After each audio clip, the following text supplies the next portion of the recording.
राहुल, प्रशांत जी आपके पास आऊंगा, लेकिन उनसे पहले अभी अमलेंदु उपाध्याय जी फिर से जुड़ गए हैं। अमलेंदु जी, आपकी प्रतिक्रिया भी जानना चाहूंगा कि क्या बीजेपी में पड़ गई है फूट? ये सवाल आप सबके सामने है, और इसके साथ साथ ये भी कि उत्तर प्रदेश में जो कुछ चल रहा है, आप कई बार इस बात को कहते भी रहे हैं, लखीमपुर खीरी से लेकर के, और लखीमपुर खीरी की घटना और उसमें केंद्रीय गृह राज्य मंत्री के बेटे आशीष मिश्र मोनू को मुख्य आरोपी बनाना, और यहां से ये चर्चा आम है कि कहीं ना कहीं इन दोनों के बीच, यानी कि योगी और मोदी के बीच भी फूट है, इन दोनों के बीच भी मनभेद है। क्या कहेंगे? देखिए राजीव जी, ये मनभेद और मतभेद जो है ये कोई आज से नहीं है, और भारतीय जनता पार्टी के अंदर फूट भी पुरानी है। और अगर आप इतिहास में जाएंगे तो भारतीय जनता पार्टी क्या, भारतीय जनसंघ में भी फूट रही है। और दीनदयाल उपाध्याय की जिस तरीके से मृत्यु हुई, इसको भी लेकर के तमाम सवाल जो है वो चर्चाओं में रहे उस समय भी और आज भी रहते हैं। तो भारतीय जनता पार्टी की जो राजनीति है, और खासतौर से जो संघ परिवार की पूरी राजनीति है, उसमें इस तरीके के व्यक्तिगत मनमुटाव कोई नई बात नहीं है। और आपको याद होगा कि गोविंदाचार्य ने तो जो था वो अटल बिहारी वाजपेयी के लिए सीधे सीधे कह दिया था कि ये मुख नहीं मुखौटा है। तो भारतीय जनता पार्टी कई मुखौटों को तैयार रखती है, और ये मालूम नहीं पड़ता है कि कौन सा मुखौटा असली है, कौन सा मुखौटा नकली है। लेकिन प्रधानमंत्री नरेंद्र मोदी ने जिस तरीके से भारतीय जनता पार्टी को पूरी तरीके से कैप्चर किया, तब गई थी। और प्रधानमंत्री नरेंद्र मोदी को इस मामले में कामयाब नेता भारतीय जनता पार्टी का कहा जा सकता है कि उन्होंने भारतीय जनता पार्टी की जो अंदर की फूट थी उसको एक तरीके से सब ढक दिया था। और जिस तरीके से एनडीए की पिछली सरकारें रही, अटल बिहारी वाजपेयी की सरकार रही, उसमें भी ये था, बात बात कही जाती थी कि असली प्रधानमंत्री तो लाल कृष्ण आडवाणी है। लेकिन इस सरकार में कोई ये नहीं कह सकता है कि असली प्रधानमंत्री अमित शाह है। असली प्रधानमंत्री भी नरेंद्र मोदी ही है। बाकी पूरी भारतीय जनता पार्टी भी जो, वो भी नरेंद्र मोदी ही है। तो अब इस समय जो उत्तर प्रदेश के अंदर चल रहा है, तो योगी आदित्यनाथ असल में चूंकि वो स्वयंसेवक नहीं है, शाखा में नहीं गए हैं वो घुटन्ना पहन करके, जो बाकी सब लोग गए हैं, जो नरेंद्र मोदी भी गए हैं, अमित शाह भी गए हैं, तो वो योगी आदित्यनाथ नहीं गए हैं उसमें शाखा में। तो शाखा वाले स्वयंसेवक चूंकि योगी आदित्यनाथ नहीं है, तो इसलिए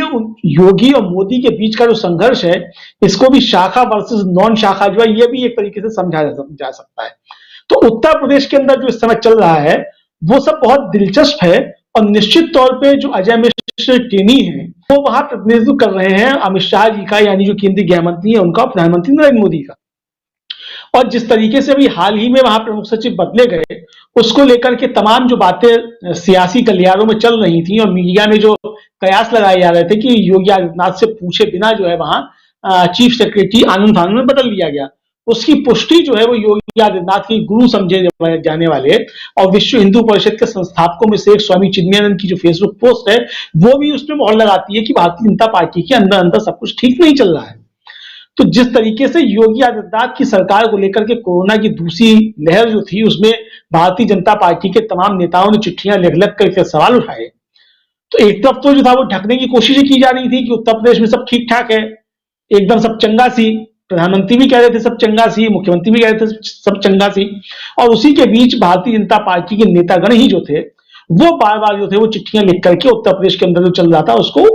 सतह पर लेकर के आ रहे थे। तो आप ये भी कह सकते हैं कि भारतीय जनता पार्टी के अंदर कुछ लोग थे जो मुंह में जवान रखते हैं, लेकिन जो भारतीय जनता पार्टी में लोग मुंह में जवान रखते हैं,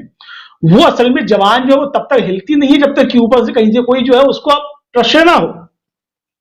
आप इसी तरीके से जो सतपाल मलिक जी का प्रकरण है, इसको भी समझ सकते हैं। सतपाल मलिक जी भी जो कह रहे हैं और जिस तरीके से खुल करके कह रहे हैं, तो एक तो सतपाल मलिक जी को ये बधाई बनती है कि भारतीय जनता पार्टी के अंदर कोई व्यक्ति है, हालांकि वो संवैधानिक पद पे इस समय भारतीय जनता पार्टी में नहीं है, लेकिन चूंकि वो भारतीय जनता पार्टी के नेता थे, उस नाते ही उनको जो था वो राज्यपाल की कुर्सी से नवाजा गया। और जो 2013 के मुजफ्फरनगर के दंगे थे,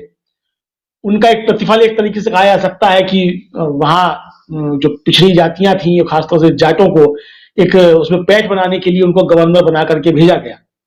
तो वो खुलकर के अगर इस तरीके से बोल रहे हैं और सीधा सीधा प्रधानमंत्री का नाम लेकर के अगर हमला कर रहे हैं, तो भारतीय जनता पार्टी की तरफ से कोई आधिकारिक जो है इसका खंडन अभी तक नहीं आया है।